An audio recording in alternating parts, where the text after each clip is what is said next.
You ask Tiger to calculate.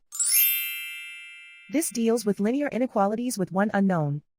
The final result is x equal or greater than 7. Let's solve it step by step. Group all constants on the right side of the inequality. Subtract 6 from both sides.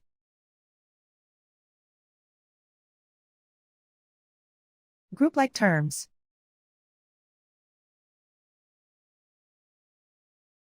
Simplify the arithmetic.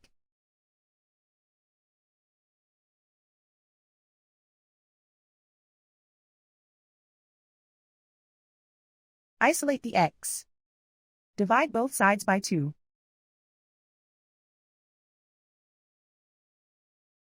Simplify the fraction.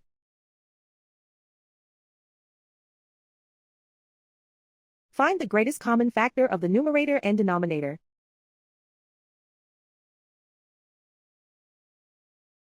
Factor out and cancel the greatest common factor.